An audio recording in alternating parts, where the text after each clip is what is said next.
Japanese American descent, because Tule Lake was the site where 10% of the population protested and ended up segregated at Tule Lake. And, you know, we always hear about the loyalty questions. Does everybody know about the loyalty questions? 27 and 28. Now, question 27 was about the draft. Would you serve in the military? And question 28 was the question, would you disavow your alleged loyalty to the emperor? So, after people have given up everything, they've given up their homes, their jobs, their communities, cooperated with the government, then the government turns and asks them to fill out a loyalty questionnaire. And it was an event that sort of it just triggered all of the anger and frustration and hurt that people felt while they were incarcerated.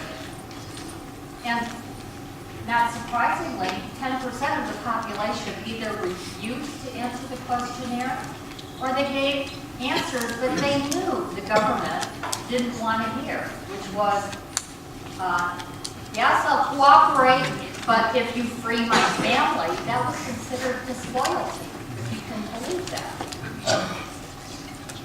People who just outright said no. And there was just a lot of controversy. People argued in their own families about what to decide, what was the future. Nobody really knew what the consequences of this anti-war was, but they were so, it was so emotional and so upsetting with people who are already incarcerated that it's understandable that there would be people who said no or didn't cooperate. So all of those people ended up segregated at Tule Lake. And the really tragic part is that our community has marginalized that story and treated it as, instead of as civil rights protest, our community has defined it as disloyalty. And the story was buried. If you see a lot of these curriculum guides, they'll talk about the loyalty questionnaire, but they don't talk about what happened to the people who gave the so-called wrong answers, the people who were defined as troublemakers. So, for the last 60 to 70 years, we've been working to tell that story, to make sure that our own community understood that protest was a righteous and reasonable thing to do, not something to be ashamed of. So, I think, you know, we talked to the JCL, for example, talked about the draft resistance, but they still refuse to talk about Tule Lake. They don't want to hear about it. And I think that's really a tragedy, given the fact so much time has gone by. And how is it that we will redress our own community for the pain that they have created, the pain that was created, and that persists? Because the people who asserted their civil rights have been treated as disloyal, or defined as disloyal, or defined as troublemakers. So that's one of the goals of the Tule Lake Pilgrimage, is to begin telling and validating that story. And I want to acknowledge three people who are here today for their role in helping us tell this story. And where's Jimmy Yamagichi?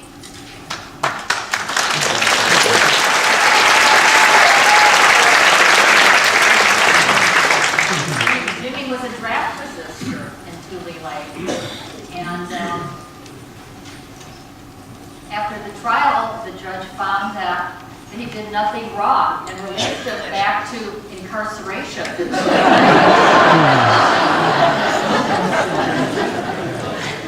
And where's Hiroshi Kashiwagi?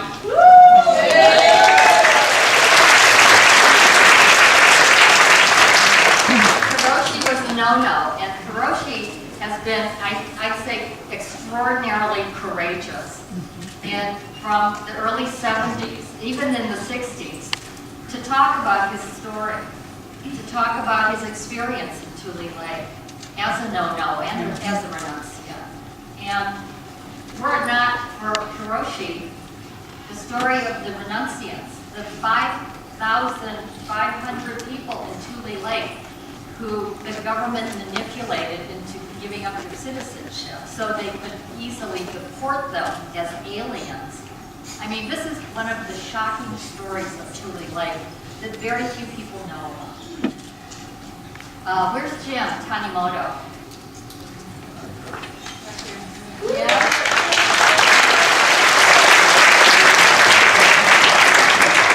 Jim's brother, Mori Tanimoto, his older brother, reached out to the Tule Lake Pilgrimage and got Jim involved in coming to the pilgrimage. And because of Jim and his brother Mori, who is no longer with us, because of Jim and Mori, we began to learn the story of the protests, the Block 42 protests, where they refused to answer the loyalty questionnaire. The whole block, all the young men refused en masse. And they ended up being sent over to the CCC camp, Camp Tule Lake. After the war, all of these, the wartime propaganda took over. And so many people got the message that dissent was a bad thing, not to talk about it. The story went underground. And people just didn't talk about it anymore. So it's because of the Tule Lake Pilgrimage that we're making these stories. We're really focusing on the stories of dissent. Because Tule Lake was different from the other camps. It became a segregation center for the dissenters. And there was 12,000 people who came to Tule Lake because they were defined as troublemakers.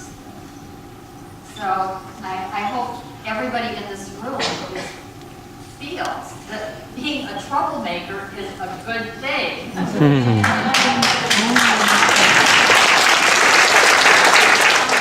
Jail and understand its use, and it represents a place where thousands of lives were destroyed.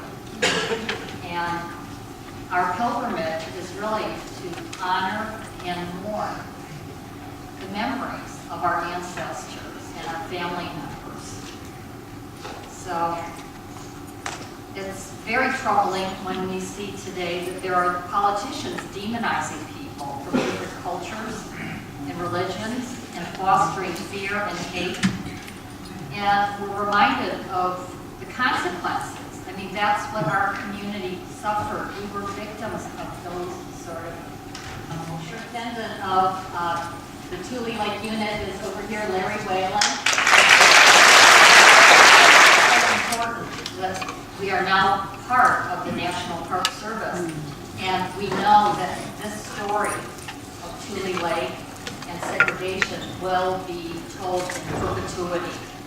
We're also now in the middle of a fight to preserve the site from being destroyed by an airport expansion. There's a small airport that's located in the middle of the historic site. And the Tule Lake Committee now is fighting to stop the expansion plans for this airport. The airport takes up 2/3 of the historic part of the site and would really make it impossible for the site to be listed on the National Register, or for the Park Service to continue their work to preserve the site.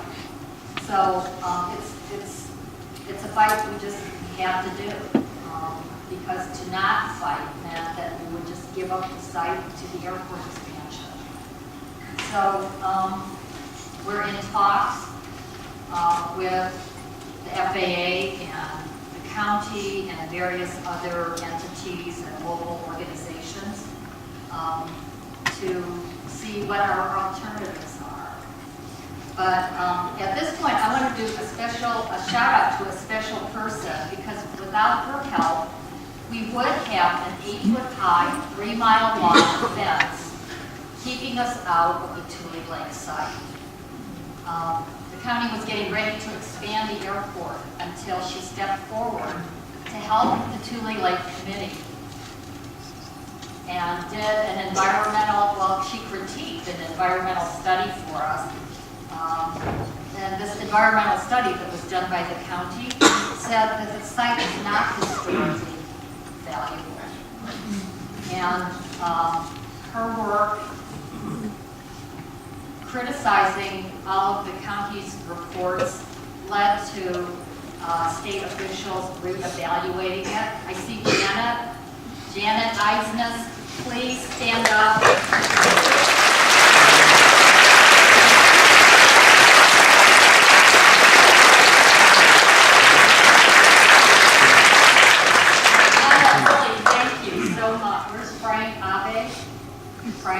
Frank has offered to help us do some social media, and get the, our social media got the attention of the FAA, and that's why we're in these talks. And so it's important, if we didn't complain, nothing would happen. So all of you have the spirit of Monku, right? So let's harness some of that power.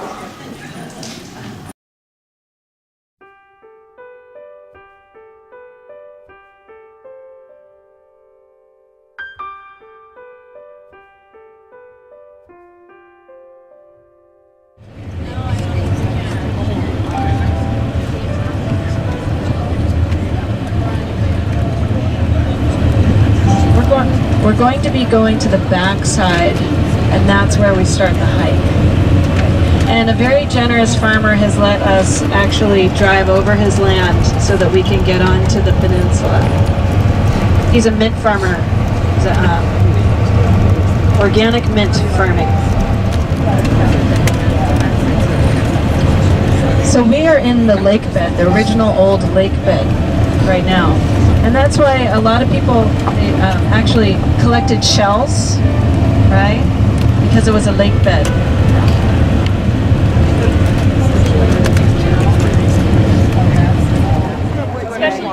Especially because they have changing. I'm ready. Is that what you're doing? No. Because last time everybody. Jump up really quickly, just to have Don. I want to introduce you to Don Bowen. He is the Chief of Facilities for the Tule Lake Unit and Lava Beds National Monument. So he deals with all of the buildings at the segregation center. So if you have any questions about cost for anything related to the buildings, any historic fabric, he is very, very knowledgeable. Oh, the buses are coming pretty quick. So wait, we want to invite our seniors to take the first steps. You might get passed along the way, but we want to invite our seniors, our special guests, to take the first steps up the trail. You might get passed pretty soon. There you go.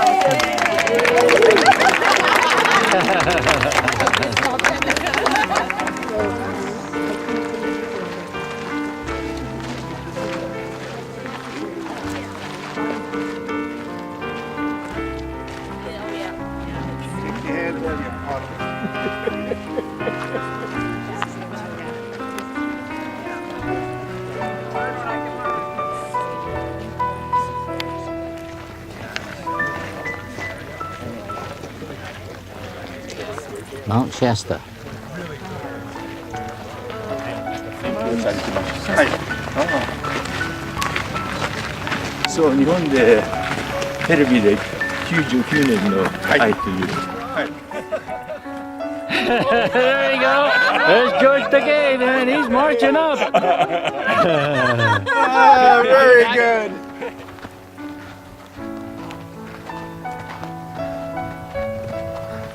Getting closer up to the top. Oh yes. Slowly. We're getting it. we're pretty high up. Yeah. Then This is the remnants of Tule Lake. So what's left of it, drained for irrigating the agricultural land.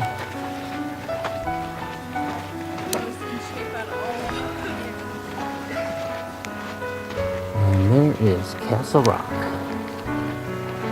This is the steep part, and still a steeper part yet to come.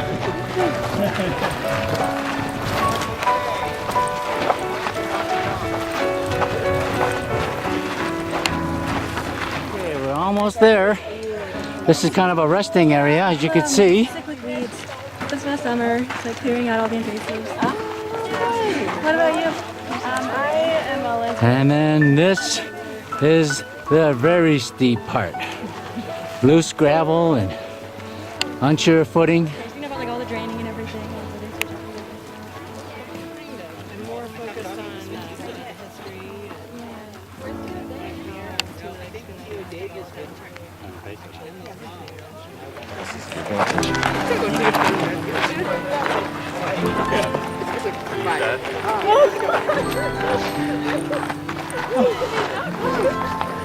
This is looks like the second group is catching up to us. Some of them probably already passed us up. From Seattle. From Seattle. Seattle, Welcome, welcome. Take a little break here before we scramble. This is where you do some zigzagging to avoid the steep portion here.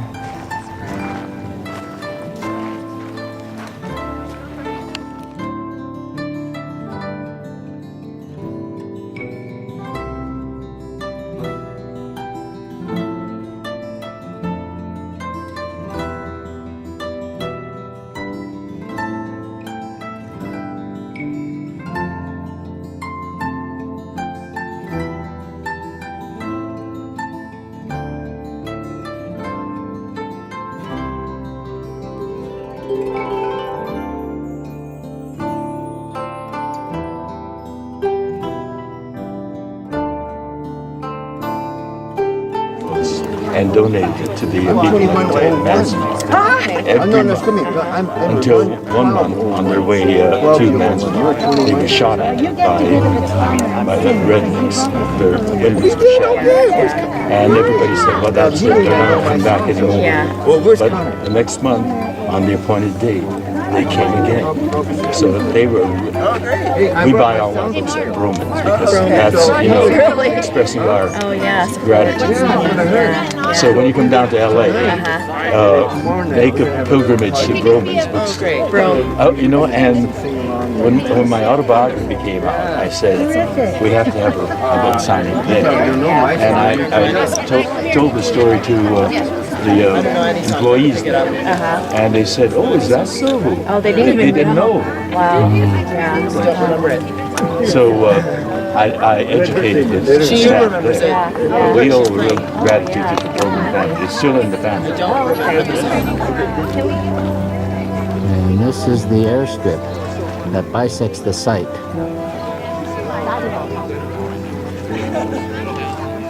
That's going to be fenced in, or proposed to be fenced in with the 8-foot fence, which will bisect the campsite. Did you get Maya? And this is the main campsite. That's the main highway there. And there is the memorial.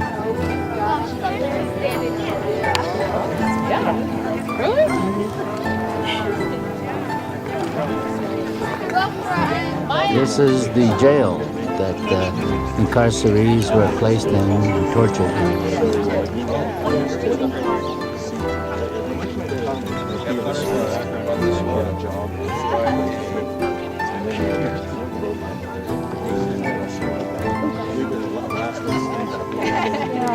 There are these birds that are nesting along the cliff here. Yeah, all the cliff stones. There they come.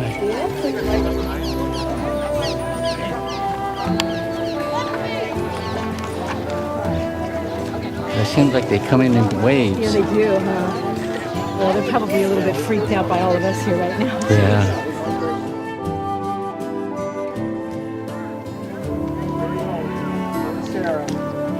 Heading down towards the bus.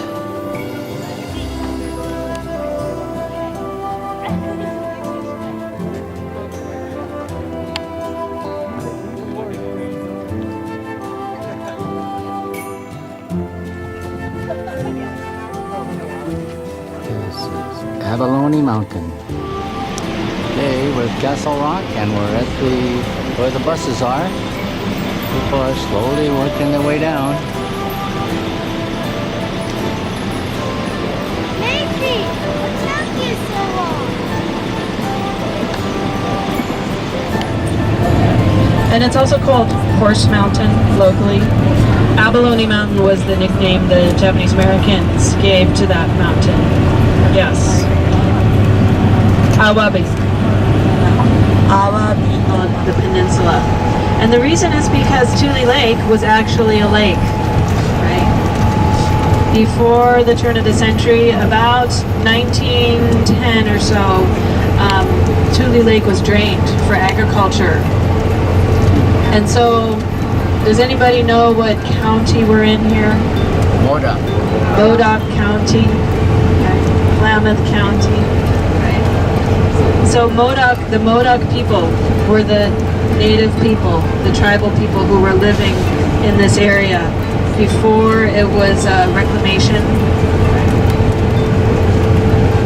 And the peninsula was really important for them because imagine they're living in this area, using the lake for fishing, for gathering, and Castle Rock was their island in the middle of the lake. And so there's also an area called Petroglyph Point that is close by, and the reason is because there are petroglyphs from the Modoc and early people all along the edge of the Petroglyph Point. There are actually some along the Castle Rock as well. There's some archaeological sites along the edge, grinding areas. So it's important for the Modoc people, and we honor them. You know, we honor their relationship, their connection to the peninsula as well. I heard some of the people talking here up front, especially, that they remember during Mr. Masato Matsui remembers going up to Castle Rock during World War II. Is that correct?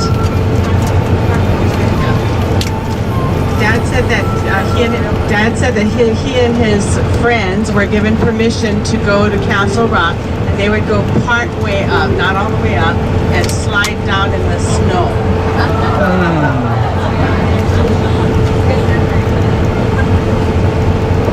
That must have been before segregation. Was it before segregation? Does he know?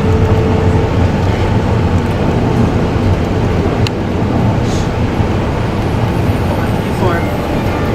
That's what I understand, is that people could go to Castle Rock before segregation. And that's when the cross was put up.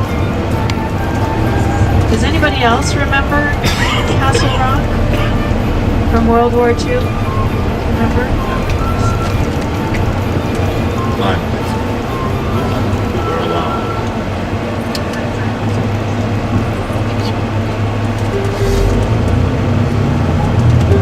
So we're actually getting close to Tule Lake Segregation Center here. And Tule Lake Segregation Center, once it was constructed, it was about 6,000 acres of land. That included the farm areas and a portion of Castle Rock. Within the barbed wire fence, within the residential area, was about 950 acres. We can see Castle Rock to our right here. And on this side of the bluff is where the pig farm and the chicken ranch is located, just to the right here. Barrack buildings, there's the jail, there's some warehouses, and actually Tule Lake, the standing historic buildings, we have the most out of all of the 10 camps here. It's the most intact. Also also deserve a big round of applause for making it all the way to the top. Mr. Matsui and Mrs.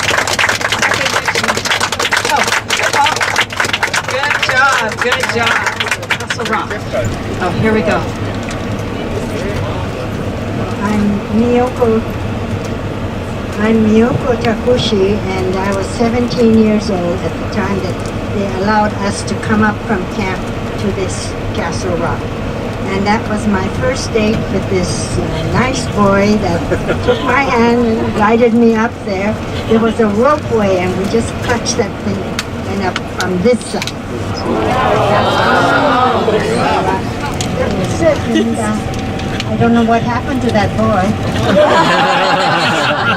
I heard he died after that trip.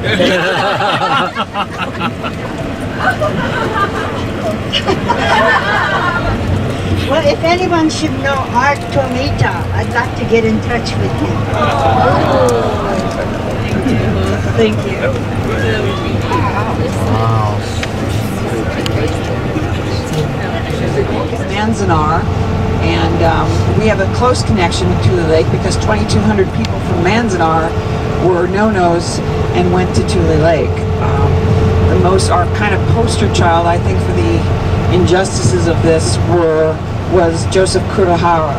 He was an not elderly, but one of the older Niseis. He was born in 1898 in Hawaii. He served in the U.S. Army in World War I. World War II comes along, and he knew they weren't going to let him serve because now we were fighting Japan. They weren't our ally. But he tried to get a job just helping out some way he could, and instead they sent him to Manzanar. Okay, this is the camp on your left. You shouldn't give me a mic. This is the segregation center here. Here's the jail on the left. And the stockade would have been right in front in the field right here in front of the jail. We are at the jail at Camp Tule Lake, and we're having the memorial service.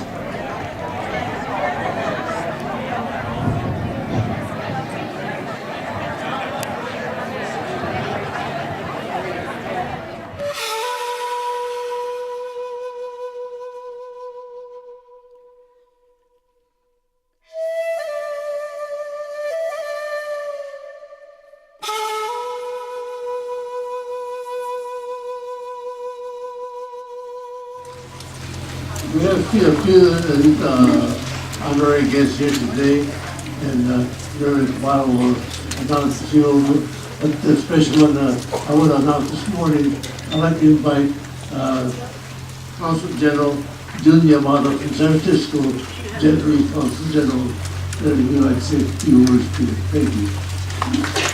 Good morning, ladies and gentlemen. My name is Jun Yamada. I'm Consul General of Japan in San Francisco.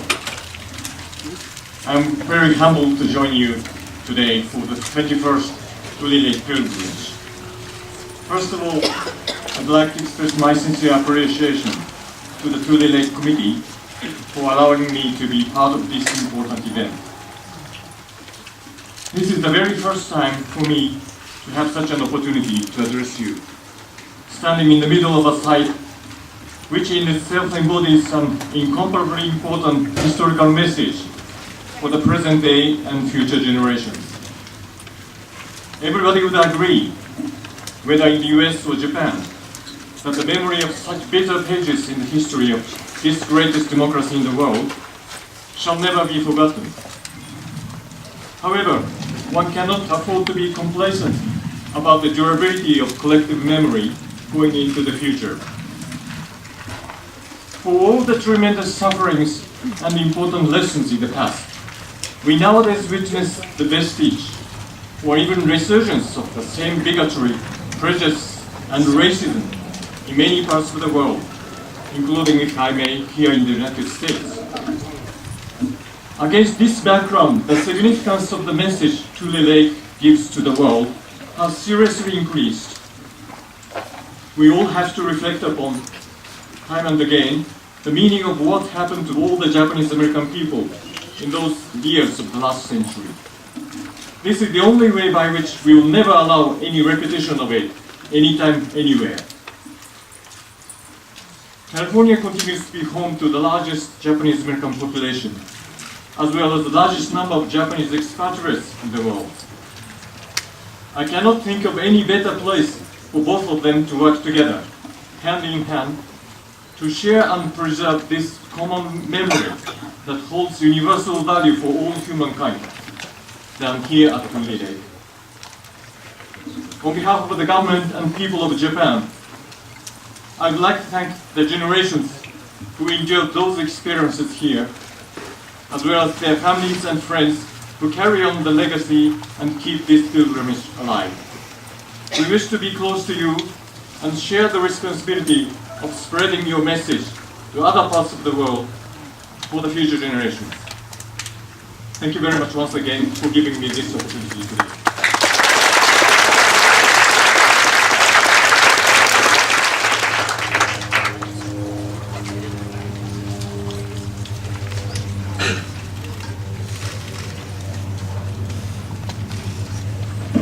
Thank you, Consul General. I don't want to be picky, but as we move along, I would like to have a Hiroshi Kashiwagi light the candles for our flag ceremony starting.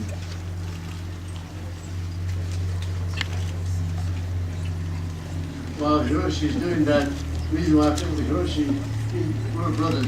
We're 1 month apart in birthday. So, he's 83 and I'm 83, so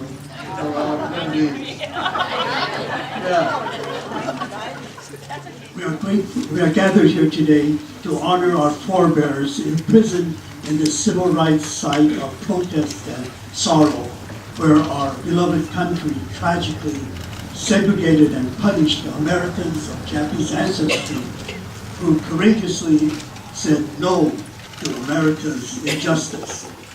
In 1943, I was in the junior high school in Jerome, Arkansas concentration camp. I remember there were debates over the loyalty oath in a mess hall. I remember the impression I got was that the minority who were refusing to agree with the majority were not being loyal to America and were to be segregated into another camp for the disloyal. In subsequent years, I began to learn about the ugly accusations and fights between the two sides. Later years, I learned that these who were labeled disloyal were not disloyal, but were fighting for their rights under our Constitution as American citizens. I realized that the majority in our camps were wrong to echo our government's false accusation. Both sides were seeking to deal with America's injustice, and sadly our government had us fighting each other instead of fighting our government together. The late Senator Dan Inoue paid tribute to the draft resistors of conscience, and I believe he would pay the same tribute to the dissenters at Tule Lake. Senator Inoue said, "Some look upon them as cowards. They're not cowards. It took a lot of strength and a lot of courage to do what they did, to go to a prison sentence. It was not easy. Physical courage is easy. It's the moral and spiritual part that's difficult. We did what we thought was right with courage, and they did what they thought was right with courage. That's the American way," he said. It did take a lot of strength and a lot of courage to dissent, to be wrongly accused of being disloyal and imprisoned and punished, not only by one's own government, but sadly by the majority of the Japanese Americans in the camps and also by the National JCL. We have been gathering here at this sacred site to acknowledge the courageous legacy of those who demanded justice and were segregated and punished for their dissenting. This hallowed ground is the theme of our Tule Lake Pilgrimage this year. Surely this Tule Lake Segregation Center is hallowed ground. At this site of protests and sorrow for civil rights, our forebears said no to America's injustice and were punished for their dissent. The chair of our Tule Lake Pilgrimage Committee, Hiroshi Shimizu, reminds us that there were so many unnecessary and vindictive actions inflicted by the administration of the Board Relocation Authority and the Department of Justice on those who were incarcerated here, which caused so much pain and suffering, both physical and psychological, and resulting in unnecessary deaths and attempted and succeeded suicides.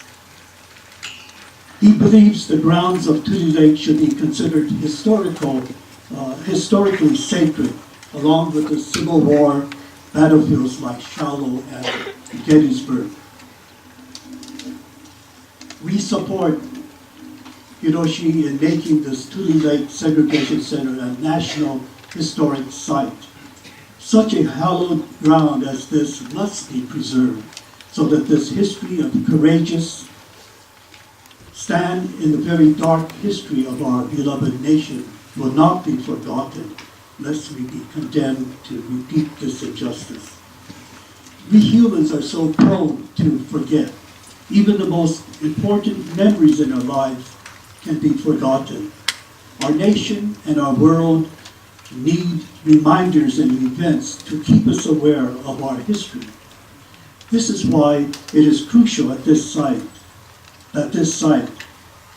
this hallowed ground, be preserved and visited. We're grateful to the National Park Service for their wonderful support of this camp and of others. We're grateful for the 21 years of past and current Tule Lake Pilgrimage committees for their untiring commitment and effort to promote the remembrance, the reconciling, the healing, and the challenge to stand up for justice. We're grateful that the younger generation are present here today. You were not yet born to experience the imprisonment here and the harsh treatment of our government's injustice. We count on you, your generation, and those following to carry on the memories of this hallowed ground. We count on you to help preserve the hallowed legacy of those who courageously stood up against injustice and to carry on the fight for justice for all people. As long as ignorance and fear and prejudice exist, the struggle and fight for justice will never end. This hallowed ground will ever inspire the ongoing fight and stand for justice.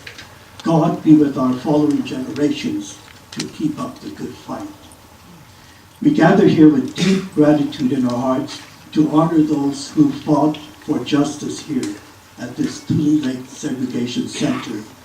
They leave a legacy of a fuller and richer life of which we are all benefactors today. God bless this hallowed ground forever to honor our forebears imprisoned at this civil rights site of protest and sorrow. Amen. Good morning, and I feel that we can really appreciate the experience of Okage-sama Day, to be able to enjoy the shade. But anyway, it's my pleasure and privilege to be able to join you this year for this special commemoration gathering here at Tule Lake. I'm Ron Tabata, resident minister at the Buddhist Church of San Francisco, and I'm joined by Reverend Dennis Shinseki of the Monterey Peninsula Buddhist Temple, who officiated a few years ago. And he and I will be conducting this morning's Buddhist ceremony, which will entail a opening chanting, statement of the service, and during our sutra or scripture chanting, we'll be inviting representatives of the Tule Lake Pilgrimage Committee, Mr. Hiroshi Shimizu. It's occupational law. Hiroshi Abiko is my predecessor in San Francisco. But anyway, Hiroshi Shimizu, and then again is the Honorable Mr. Jun Yamada of the Consul General's Office, the Consul General in San Francisco, and representing internees, we've asked Mr. Lee Chi-Fua to Oshoko offer incense, and then Mr. Larry Wayman of the National Park Service. who's joining us this morning to be Incense Burning representative. And we're very pleased to have with us this year the tribes of Klamath, Modoc, and Yakuskin, represented by Mrs. Laurel Robinson, and from the Dakota Nations in Minnesota, Mrs. Gwen Westerman Wasikuna. And so they will be representing the various organizations. The rest of you are welcome to Oshoko and offer flowers at the conclusion of the service. So I'll then conclude the service with a closing meditation. So with that, we'll begin our Buddhist ceremony.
I don't know if anyone sees the irony of coming together during the 4th of July weekend that celebrates our country's independence from tyranny, while honoring persons of Japanese ancestry, the incarcerees, who persevered in the face of war hysteria and racism that negated their civil rights and constitutional privileges, particularly those who courageously challenged these injustices. From our perspective, we see the prejudice and bigotry of a General DeWitt and the integrity of Wayne Collins. The distinction is clear that both were mortal, fallible human beings. So our personal challenge is to reflect on which I may become.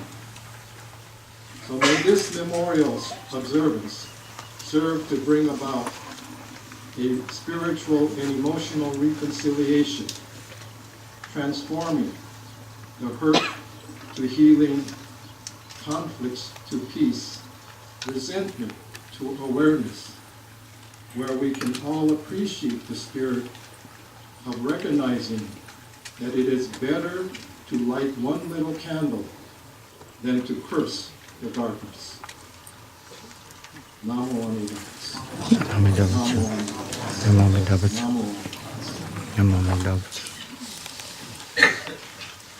Back early 1944, I was with the construction engineering department, and Mr. Best, project director, called me in and said, "Jim, you have to build a jail."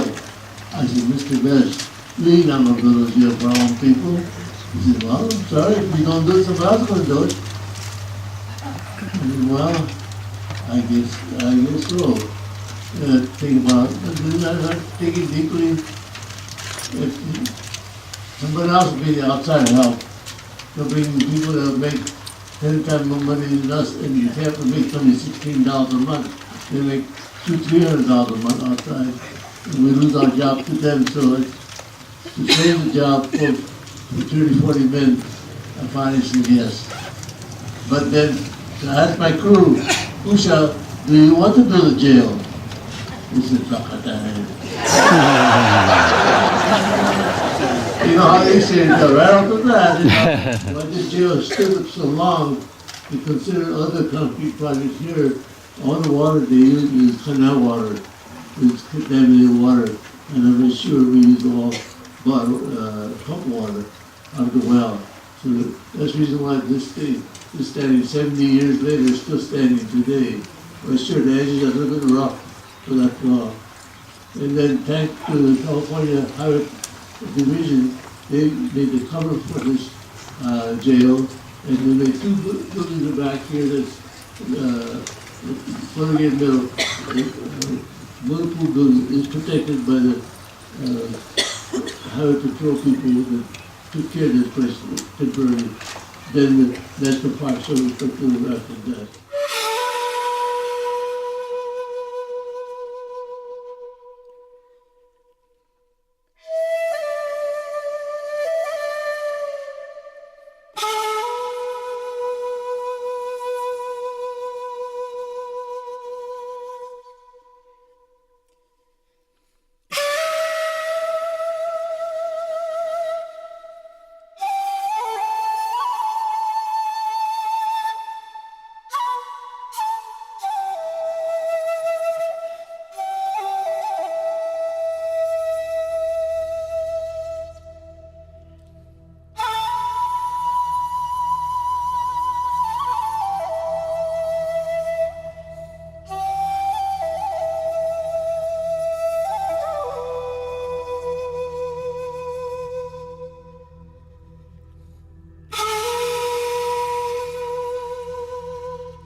You can see all these lava rocks on either side.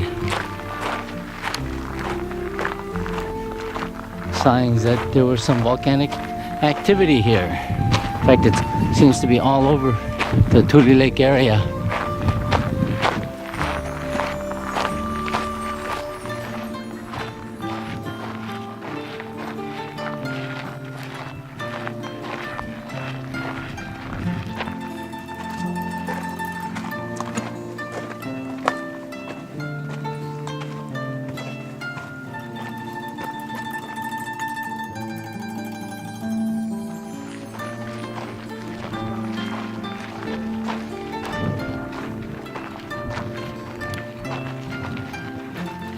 Continuing on down the trail.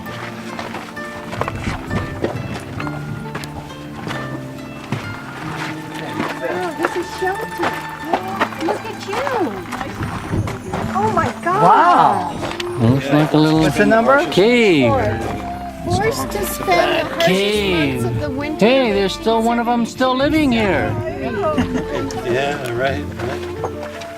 Oh, look at this. It goes all the way to that other opening on the other side. Oh, you're kidding. No, I can see whoever's standing over there. Wow. This is the highest point. You can see almost everything here.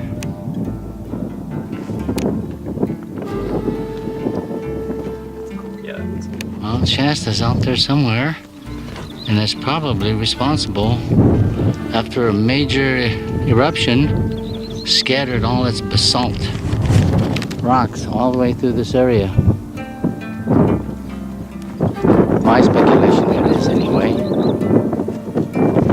This is what's left of Tule Lake after the lake was drained for irrigation purposes. They do, this is the refuge, but they do occasionally have some hunting and duck hunting, but mostly it's just sightseeing and see the different. We are in a national flyway, it's just that most of them have passed through already. In the winter, this will be full of different waterfowl. The reeds growing in the water here were a staple for us. We used them to make coverings for our lodges, and so they would either be the basis for our summer lodge, so they were cool, and you weave them together, and they also can be used to be under the dirt in the earth lodges. So the tules were a big part of our culture here.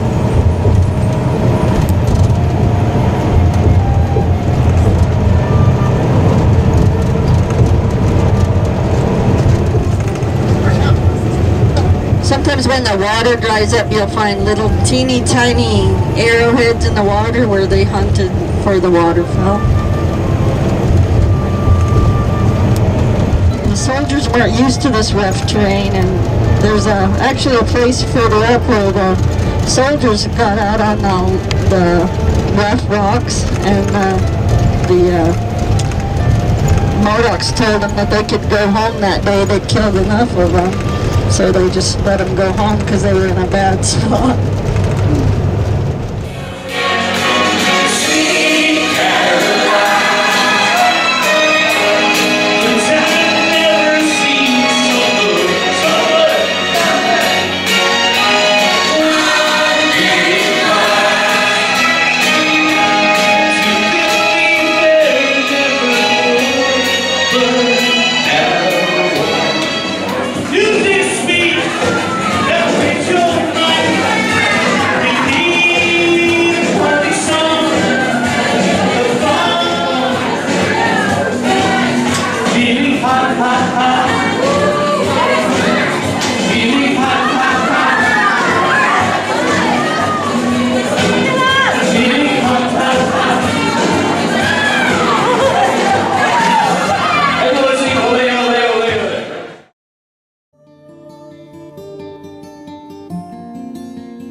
Good evening, ladies and gentlemen. I'm George Takei, and it's my pleasure to welcome you to the 2016 Tule Lake Pilgrimage and this cultural evening.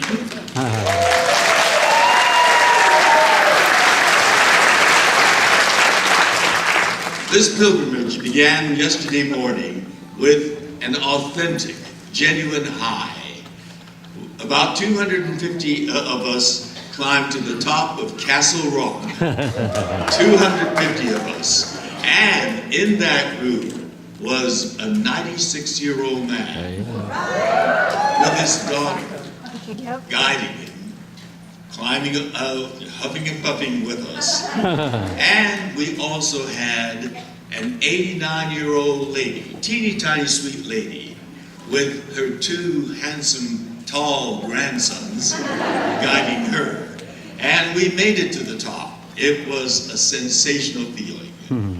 I remember as a very young boy looking up at Castle Rock from behind barbed wire fences and thinking, what a powerful, fantastic looking rock outcrop. And I wondered about the stories I had heard. The people that lived there before we got here told us that young people climbed up that rocky peak. And it was, to me, an amazing thing. But once we got here from the Arkansas camp, we couldn't get out from behind the barbed wire fences to do that climbing. And here we were in 2016, 250 of us climbing up that mountain. And when we reached the top, it was an exhilarating view, looking down. And there was Abalone Mountain on the other side. And my imagination started to wander. There were lots of black tar paper barracks down there, and we lived in them. And I thought of my parents, and the others thought of their grandparents, uncles and aunts who had been imprisoned there. And we thought about their resilience, their strength, and their determination to stand on principles, despite the series of outrages that the reckless, cruel American government had inflicted on its own citizens. And I thought about that resilience. What is it that made them able to endure and survive that? And part of that was their value of culture, the values that made them who they were, the poetry, the music, and the dance. And that is what we're going to share with everyone tonight. And the first number takes me back to my childhood as a young kid, excited about these special evenings that they had.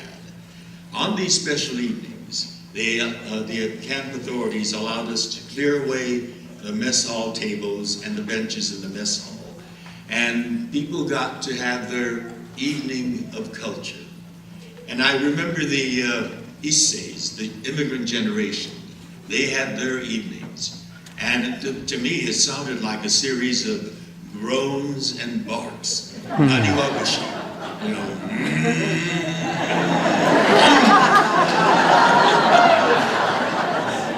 And then they also had more rhythmic numbers that usually the women sang, popular Japanese songs, accompanied by a Japanese banjo called the shamisen. And they told me that the songs they were singing were like Kankan Musume, Can Can Girl, or Shamisen Boogie Boogie. I think that's But then when the teenagers had their turn and cleared away all the benches and the tables, they put on dances. And my parents put me, my brother, and my sister to bed because those started a little bit late. But our barrack happened to be right across from the mess hall. So in the night air, I heard the big band sound of the 40s wafting through. Tommy Dorsey, Benny Goodman, and then there were women trios that sang like the Andrews Sisters. It was really transporting, and I relate to that kind of music of the 40s. And there were crooners, and those crooners were usually called the Japanese Bing Crosby. Well, we have someone who is a crooner tonight. And we're going to open the show with a crooner. But this man is incomparable. No like anyone else. He is an enormously, singularly talented man. Ladies and gentlemen, please welcome Toru Saito.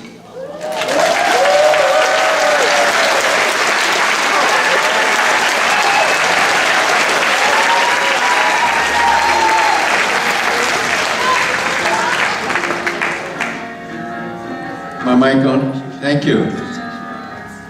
It seems we stood and talked like this before. We looked at each other in the same way then, but I can't remember where or when.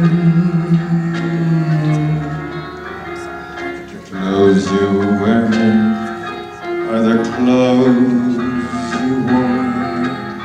The smile you were smiling then, but I can't remember where or when. Some things that happen for the first time. So let me do a song for you. It's kind of a song to remind you about how life was and what happened when we left camp. So Mike, if you don't mind. We were leaving camp, getting on those buses, getting on those trains. Here's what we said. We said, anywhere I wander, anywhere I roam, till I am in the arms of my darling again, my heart will find no home. Anywhere I wander, anywhere I roam. Here's a song for all the Issei's who came here with nothing. What did they say? They said, with these hands, I will cling to you. I am yours forever and the day. With these hands, I will bring to you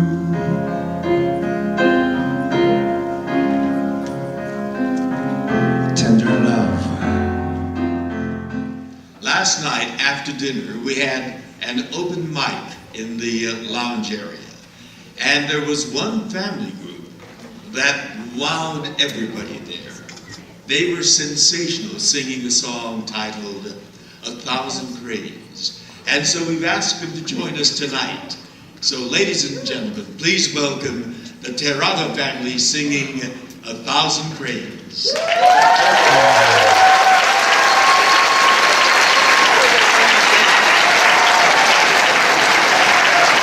Hello, we are the Terada family, and as you heard, we are singing Sadako and 1,000 Paper Cranes. First off, we just want to say a little something. We'd like to thank our Gigi, Alvin Terada, who provided this opportunity for us to come and learn about Tule Lake. So, yay, Grandpa!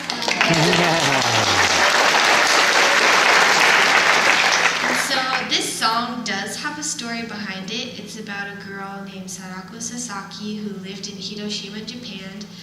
And when Hiroshima was bombed in World War II, she survived, but she was very affected, and she later found out that she had cancer. And so she had remembered this legend that if you folded 1,000 paper cranes, that you would have a wish granted. So she thought if she could fold 1,000 paper cranes, that she could wish for her health back. So many of her close friends started helping her, and many people started helping her fold these cranes. But unfortunately, they did not finish, and she passed away at the age of 12. So this song is dedicated to her, it's written for her, and it's a song about world peace.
Admired. I've known him for over 50 years, almost 70 years.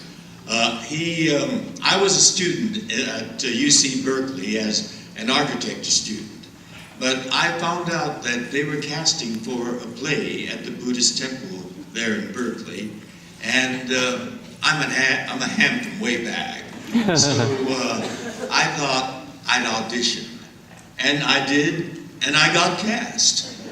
And he was the playwright of the play that I did.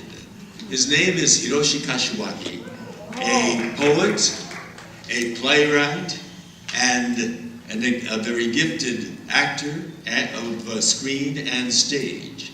And he is a really prolific man. Ever since he turned 80, he's already produced 4 books, published 4 books. And tonight, he will have a special presentation just for us. Ladies and gentlemen, the very distinguished and talented poet, Hiroshi Kashiwagi. This one is for my father. Papa, you used to cut my hair rice bowl style, carving big ears for juicy spitball targets. Papa, you used to work your mouth in time to the hand clipper. You were a happy craftsman as long as I sat perfectly still. But if I so much as winced when you pulled my hair, you were offended. You became impatient. You lost your craft. You pulled more hair. I suffered. The haircut suffered. When I cried, ouch, you even bopped me on the head. One bright Sunday morning, a shadow crossed the light. A tall Hakujin grinned down at us. Hello there. Mind if I take a picture for the Sacramento Bee? Jap-hating yellow paper. Papa, you snatched the newspaper pinned around me, scattering hair in several directions. Get hell out, you roared. The tall Hakujin fled, the camera on a slap bouncing on his back. You were agitated, of course, but Papa, that was the worst haircut you ever gave me. Their name, the Genki Spark, means, well, the word Genki means good health. And so look at them. Aren't they the spark of good health? They traveled all the way from Boston to join us here in this pilgrimage. And they all have a connection to the incarceration at Tule Lake segregation camp. The drums that you see here is their medium of communicating both bonding and building community and leadership. And they also use these instruments to advocate for social justice. It's an all-woman, Asian women group, and they hail from Boston, Massachusetts.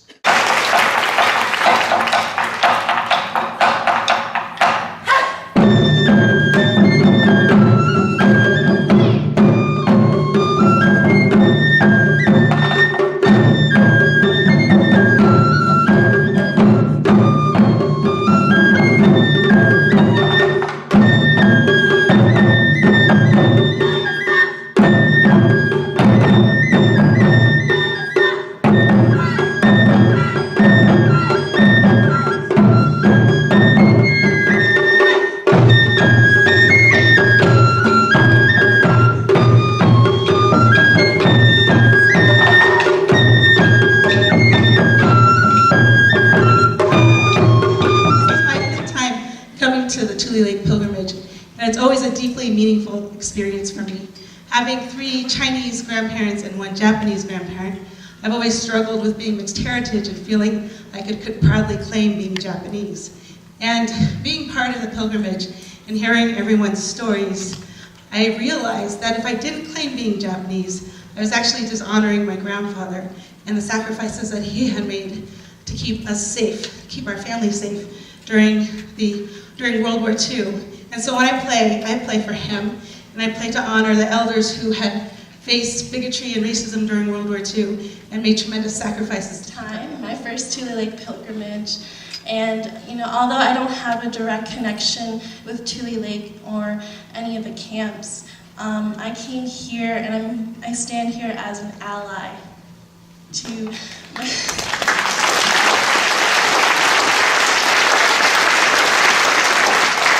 here as an ally for my Genki sisters and for folks whose families were incarcerated.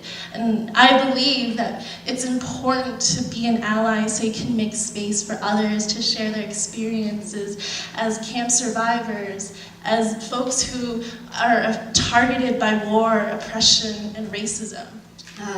In addition to playing taiko, the Genki Spark does advocacy work. So we are actually also here because we want to take back your stories back to Boston and back to New England and share it with people who don't yet know our stories so that we can let people know that this is part of the American history and also to ensure that this doesn't happen again and that we can work together to have a more just world for all of us. Stones, it's a really fun piece that was taught to us by Kagemusha Taiko. Kagemusha Taiko is actually a group from England.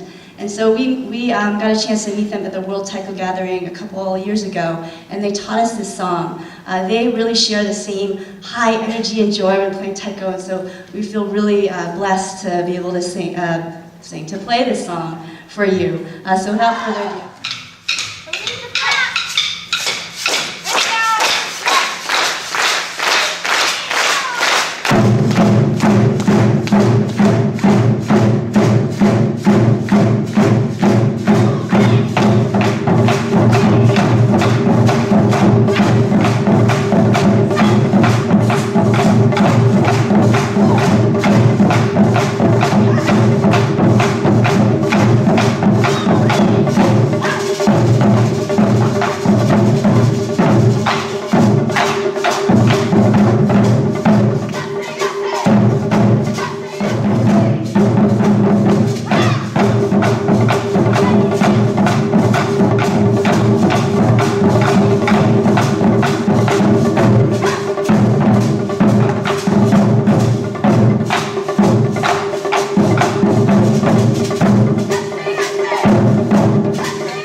I decided I didn't have enough bling, and so the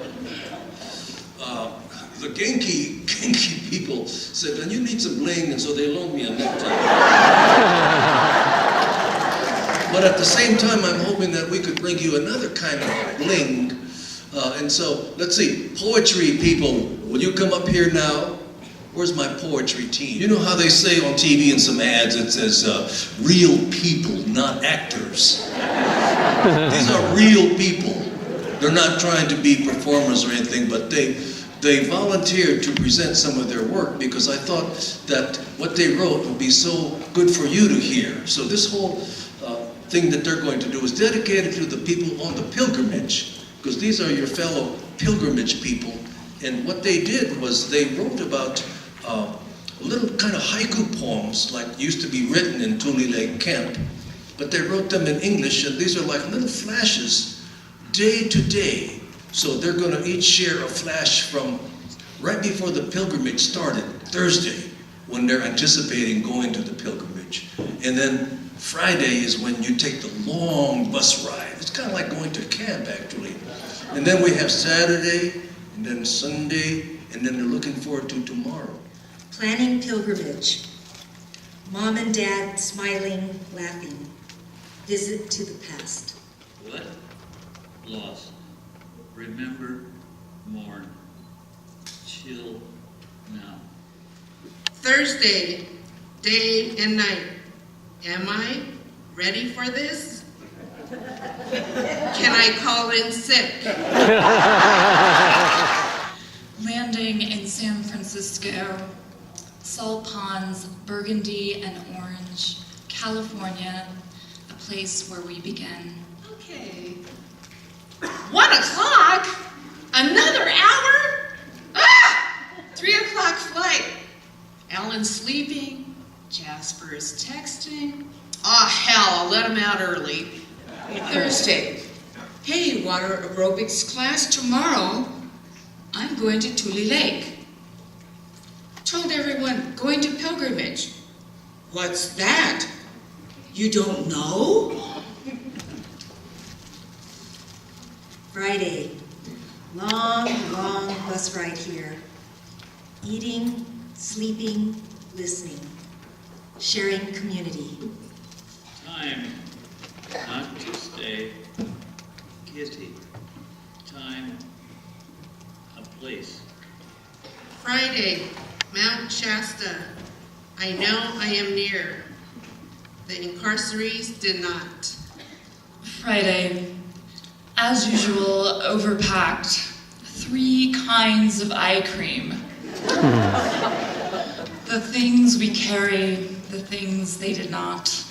It's the first day! Jump! Oops, fall out of bed. This was back in Eugene, Springfield. Anxious for caterers. Leaving my husband. Headed to Tule Lake. Friday. Nice surprise. My cousins are my roommates. Feel safe. Saturday, we came to the pilgrimage. Climbed up Castle Rock. Harsh past with kind, friendly guides. Inner volcanoes rumbling. Inners shaken up. Onaka itai. Sky. Ring. Hold. Where? Jade. Tell me your stories. Who, when, where, what? Share, share, share. Across on Castle Rock, the faintest white grid, a specter in the pale blue. What they're doing is essentially what our elders did, who were active in the haiku clubs, haiku societies on the West Coast. And when they came to a place like Tule Lake, they took a positive view of it in a way, despite all the issues, because it's beautiful. You could see Castle Rock, you see what I mean? And you could hear the birds, and so they had this wonderful appreciation. So it comes out in echoes of the later generations. Sun, dust, dust, sun, rocks, dust, sun. Mom had to deal with this for years, so quit monking me. Seatmate has 15 of his family members. How much? More than worth it. Saturday, Taiko Day, Renshu, Matsuri, knew what I was doing. Fun. Tears flowing, healing and support around, spirit feeling free. New home, not to walk. Leaf never fall. Hearing my parents' words, not from their lips, but from my heart. Thank you, Moss. I've learned to listen. Cemetery at Tule Lake, cemetery in Whittier, California. Places where they laid to rest, places we never visited. Moss's words leap into our hearts, their new homes. Saturday,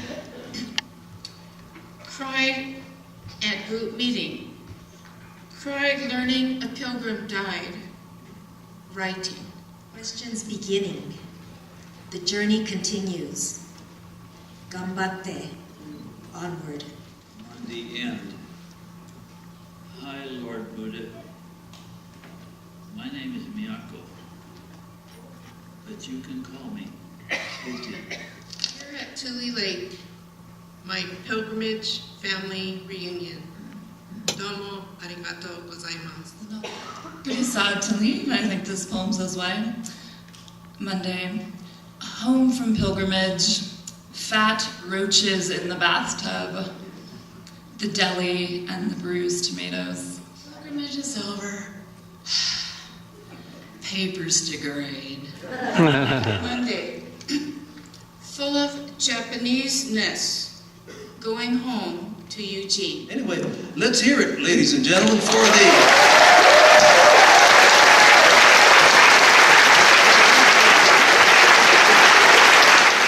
I'm going to try to present a little more bling, again, to honor the people of the pilgrimage. And so I'll read a short poem, but working with the master jazz saxophonist, Russell Baba, and his wife, Jeannie Mercer. They're very modest, but they're recording artists, you see. And in case you didn't know it, they also founded what is called Shasta Yamke to the pilgrimage people. And it's called Something Grand.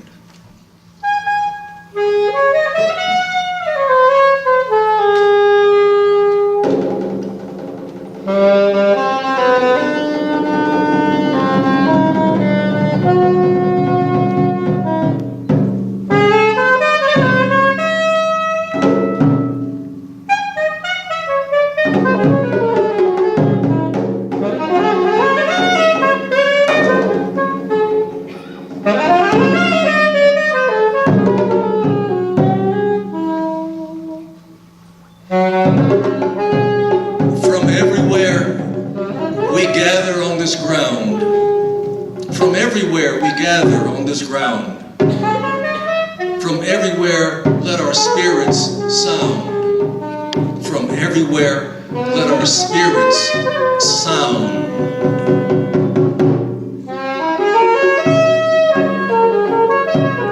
Something grand, rain sacred, something grand, sand sacred, something grand, hands sacred, something grand, stand sacred, something grand, radiating, something grand, shaping, gracing, something grand, listen, something grand, listen, something grand, something grand, something grand.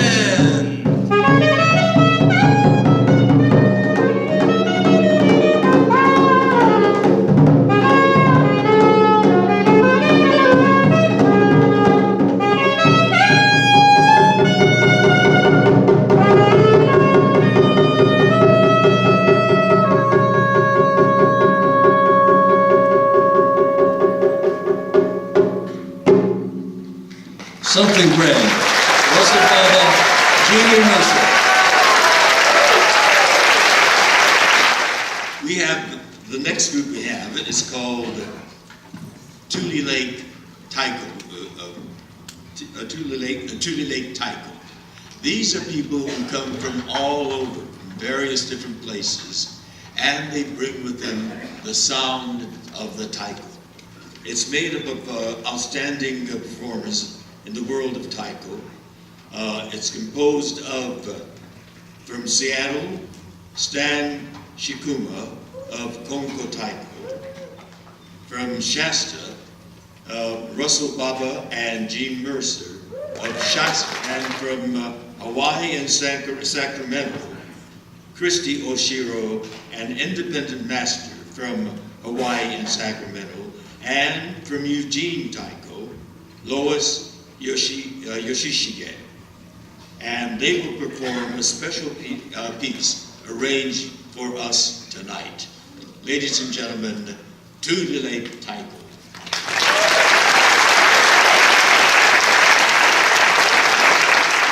To introduce my very special new friend, Marian Masada. She's going to be reading one of her poems, and I will be playing taiko accompaniment. When I met her on Saturday, she told me that she wrote a poem about taiko and about camp, Tule Lake Camp. And I said, oh, I would love to hear it. And she read it to me, and I was speechless. And she said, do you think it's good? And I said, oh my goodness, it's amazing. We have to share it with people. And she said, do you think people will want to hear it? And I was like, flabbergasted, of course, oh my goodness. So I'm so pleased and excited to introduce Marian Masada with her poem.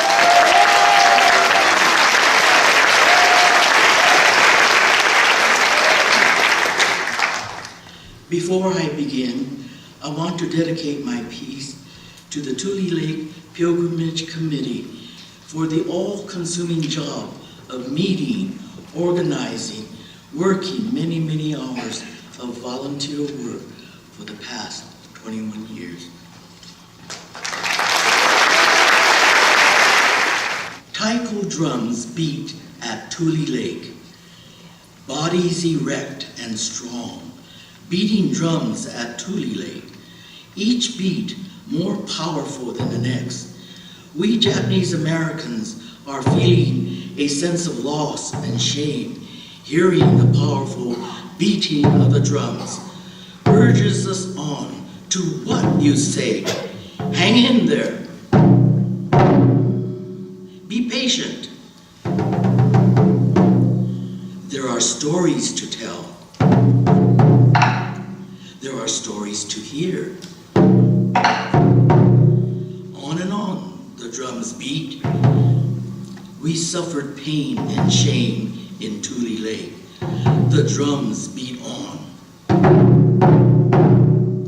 Patience and gaman will bring victory. The stories are powerful. They tell of great strength and courage. At Tule Lake, we learn to separate the crime done to us from the courage and power of the Issei, Nisei, and Kibe Nisei, of the brave young soldiers of the 442 and 100th, who gave their all, their lifeblood sacrificed to make life better for us, of the MIS who translated the enemy's messages and shortened World War II by 2 years, of the no-nos of conscience and draft resistors of conscience, who stood up in defiance of what our government was doing to us. They stood alone with no sympathy from their own people. What guts they all had.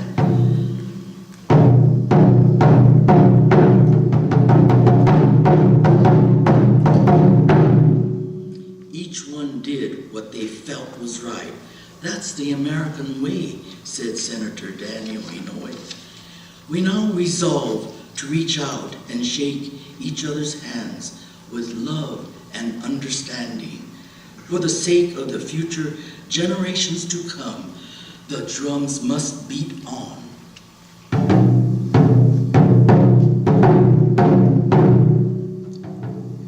We who were silent, then speak forth now and say thank you from the bottom of our hearts.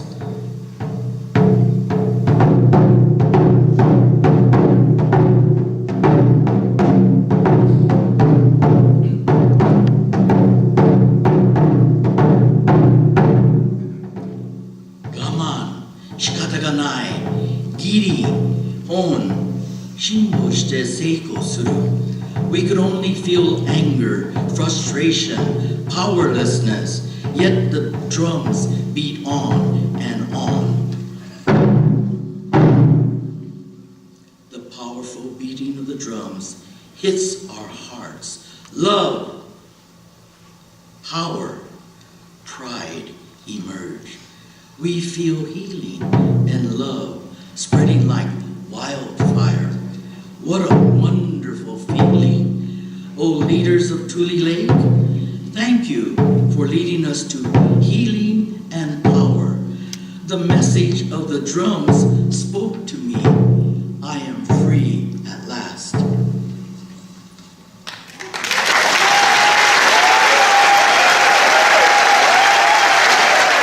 It is bittersweet because we don't have one of our longtime members with us. Mali Kitajima played with us many, many years. She was the oldest taiko player, performer in North America, and she passed. She played taiko into her mid-80s. She taught us that not to fear anything, to accept all challenges, to push ahead, and never be afraid to tell the truth. So this is for Mom.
Tonight we recognize a longtime dedicated leader of the Tule Lake Committee. The award is called the Margaret Stoneman Douglas Award, named for a fierce and very dedicated protector of the Everglades. The presentation will be made by the Senior Director of the Pacific Region of the National Park Conservation Association, Mr. Ron Sunderhill. Mr. Sunderhill. Thank you very much, George. The National Parks Conservation Association's annual Marjorie Stoneman Douglas Award was established in 1986 to honor people who go to great lengths to advocate and fight for the protection of our national parks. The award is named after Marjorie Stoneman Douglas, who was a lifelong advocate for Everglades National Park. This annual award recognizes people whose outstanding efforts result in the protection of a national park. I'm very excited to tell you that this evening, Barbara Takei is receiving this nationally significant award for exemplary work in protecting what is now the Tule Lake unit of the World War II Valor in the Pacific National Monument.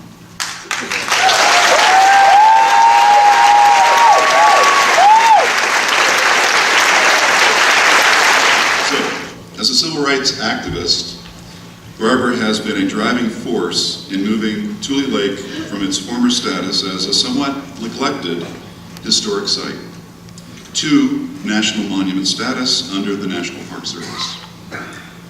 She's also been tenacious in her efforts to save certain historic structures within the unit, such as the jail. Because of the history of this Japanese-American confinement site is so unique, and because what took place here represented the worst breach of civil rights during the period, the site is of great importance. The Tule Lake Committee, led by Barbara and others, has been instrumental in developing a campaign to first create the unit through monument status. President George W. Bush actually created this monument. And then improve the site and bring media attention as well.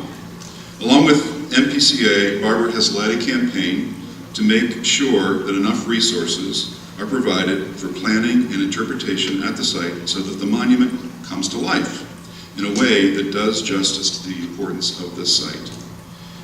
In addition to Barbara's efforts to increase federal support for the site, she and the Tule Lake Committee also raised private dollars in order to preserve some of the key buildings at the unit, raising over $800,000 in both actual dollars and in in-kind donations that were matched by grants from a federal program.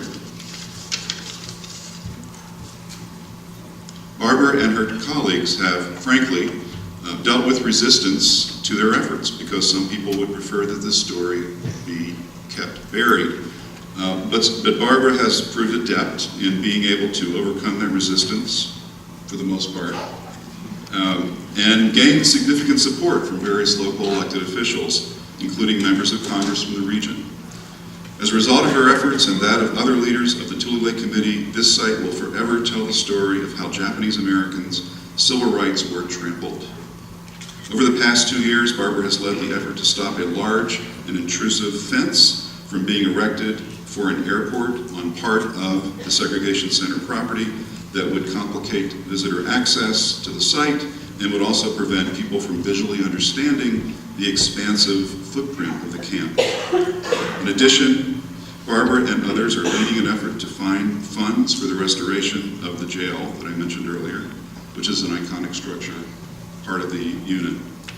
Barbara has also written an excellent history book about Tule Lake that is the sort of go-to book for history buffs who are actively working to learn more about this site and the Japanese Americans' incarceration during World War II.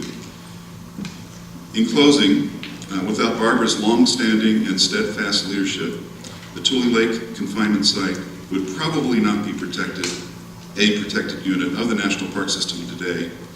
So she richly deserves this national award. Congratulations, Barbara, for this national honor. And if I could have my wife bring the award up here, I didn't bring it with me.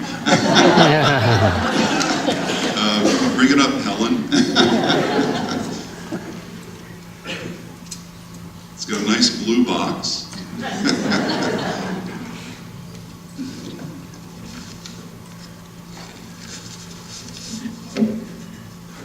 Congratulations, Barbara.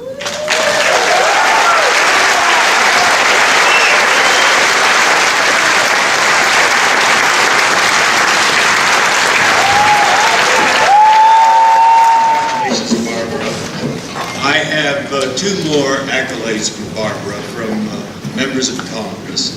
One is from Congressman Michael Honda of San Jose.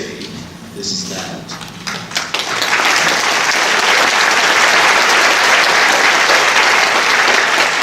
And the other is from Congresswoman Doris Matsui from Sacramento.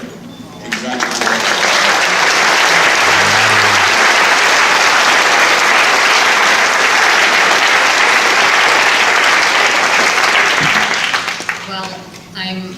I'm so very grateful and thankful to the National Parks Conservation Association and Ron Sundergill, who has become a wonderful friend and supporter of Tule Lake Committee, and also the Tule Lake site.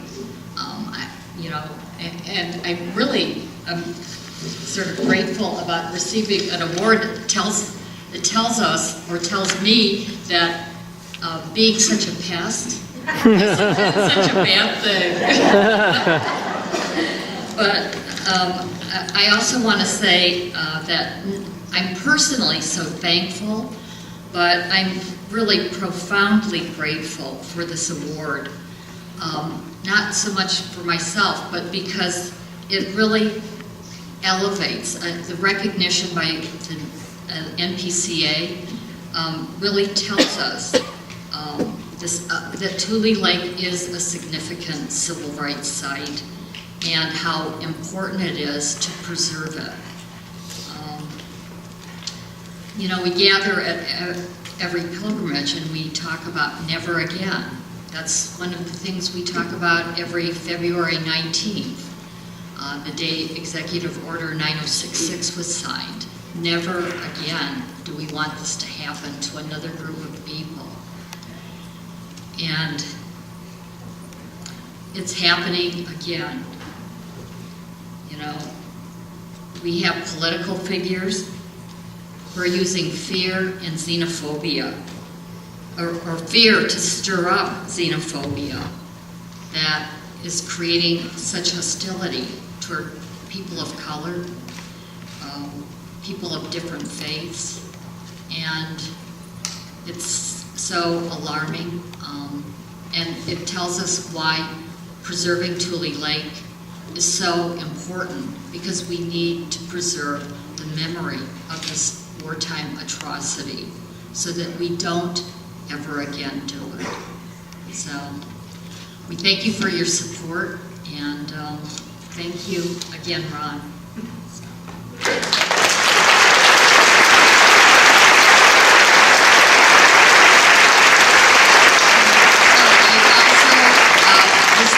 Been done without the support of the Tule Lake Committee. I'd like the board members to please come up and be recognized too, because without you and your wisdom and your support, I wouldn't be doing what I'm doing. So, board members.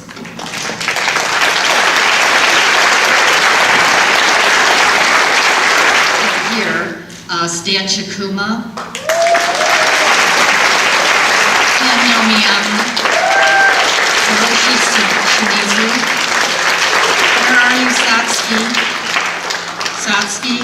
Satsuki, Roy Ikeda, and Jumi Yamaichi, our emeritus.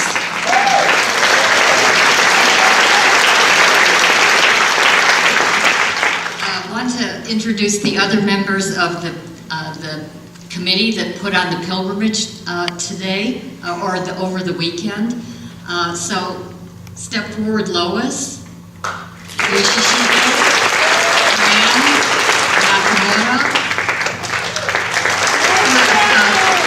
Sharon Nakamura. I saw Fran, so Fran Ellis, Shizu Inori, and Jane Yoshishima.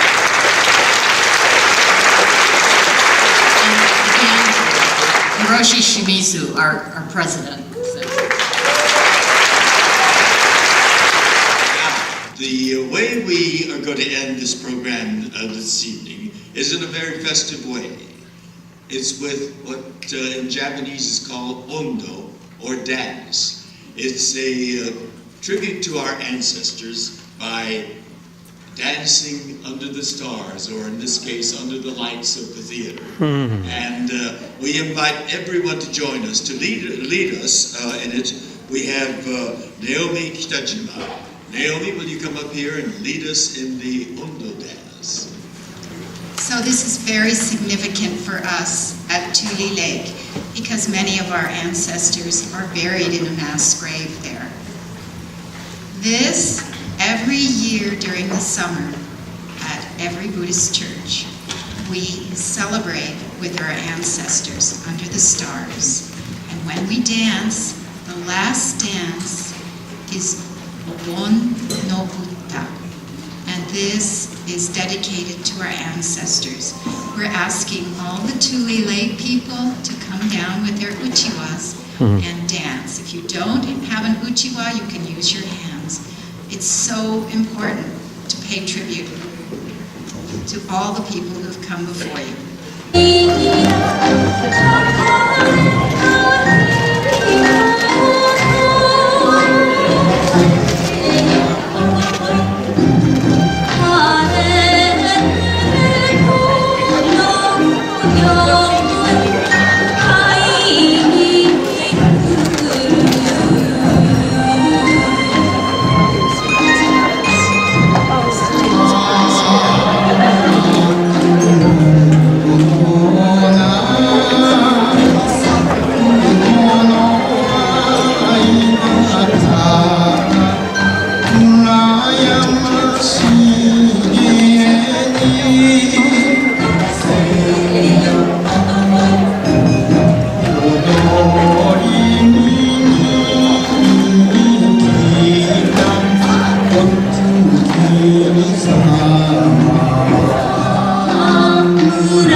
As Vulcan say on Star Trek, may you all live long and prosper.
was